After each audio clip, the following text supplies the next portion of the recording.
Hey, what's up guys, and welcome back to a brand new video. So last night was of course Super Tuesday, probably the most important event for the entire primary season, and I can say it was not disappointing to watch it unfold.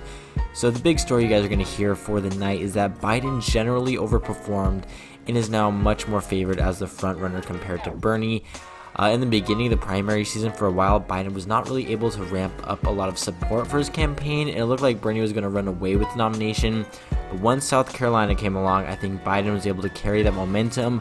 Plus, if you take into account all the endorsements from the Democratic establishment and the shoring up of the moderate lane, it definitely allowed Biden to really capitalize on all the opportunities that each of these states presented for him. Now, as I'm making this video, we are still waiting on the final results from California, which could add more delegates to Biden or Bernie, but as it stands, Biden is now in the lead with 397 delegates, with Bernie behind him at 356, so it's still going to be really competitive as the primary season continues. So everybody else, including Warren and Bloomberg, are all below 50, so again, it's now a race between Biden and Bernie, and none of us are surprised by that.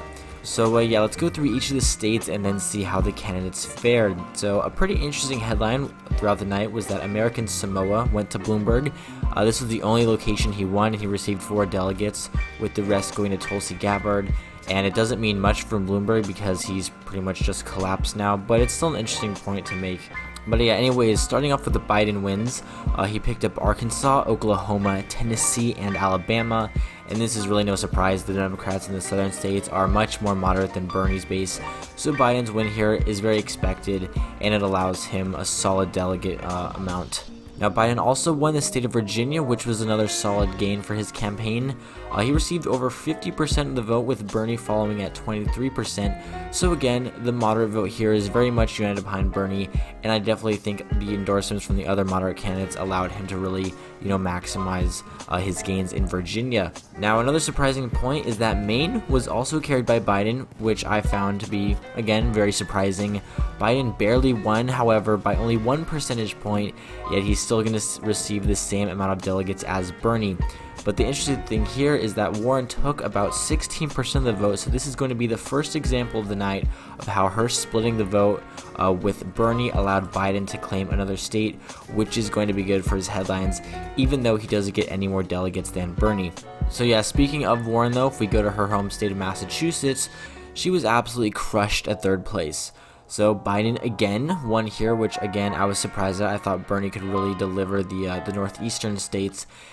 But again, this is another example of Warren splitting the vote with Bernie and allowing Biden to emerge as the winner. So Warren got around 21% and Bernie got around 26%, whereas Biden received 33%.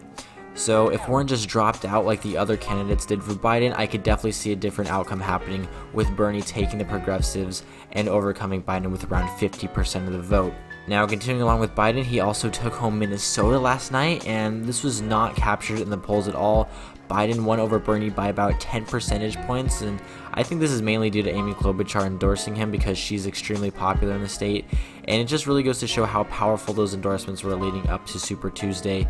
And again, this is another big state to add to Biden's column.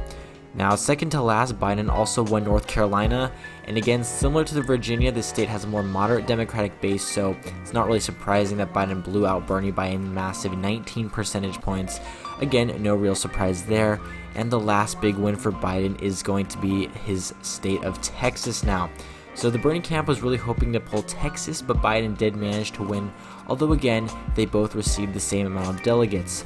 Now, the big thing here is that Bernie is not going to be able to use Texas as a big example of how much energy is in his campaign, which would obviously provide more benefits, such as good handlines. So unfortunately for the Bernie crowd, they could not manage to pull that off, even though I know they were really hoping to pull off Texas.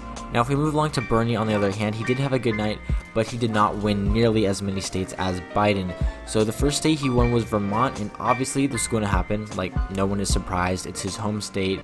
He's very popular in Vermont, so that is really no big deal. Bernie also won Colorado. He won Colorado back in 2016, so again, it's no surprise that he picked up this state pretty easily. Bernie also won Utah, and again, like Colorado, he was able to pick it up again for the second time, like 2016. So these states, it's no real surprise. It's fairly popular. His policies are fairly popular in these states, and it's no real big deal. But Bernie's big win of the night, however, is going to be California. California was predicted to go to Bernie, so the question now is really by how much and how many delegates are going to be siphoned off to Biden and the others. California has around 400 delegates, so it is a huge trove of delegates for Bernie. So if he's able to really run away with the votes, then the rest of the states that Biden won are not going to really matter. Now, as I'm making this video, the results are not yet in completely all the way, so it's going to take a while for the results of California to be finalized. But for the time being, Bernie's going to be able to use this California as a good headline for his campaign going forward, which probably will help him with the momentum aspect of the campaign. But yeah, guys, those are the results for the night, which, again, it was undoubtedly a good night for Biden.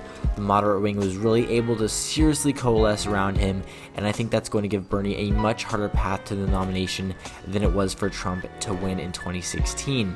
So yeah, the best thing for Bernie would be for Warren to drop out of the race and endorse him, but Warren has actually said she is staying in the race, and there's just no objective reason to do this. A lot of Bernie supporters are pissed about this, and it's going to cost Bernie, I think, some delegates during the rest of the primary season.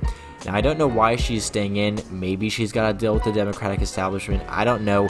There is no path to her victory, so staying in to split the vote with Bernie just seems like a sabotage. Now, if we go on to Bloomberg, like Warren, he had a disastrous night. I'm expecting him to drop out in the coming days, and for Bloomberg at this point, it's just a waste of money, and it was all for the memes of his shitty ads. But yeah, guys, that's the aftermath of Super Tuesday.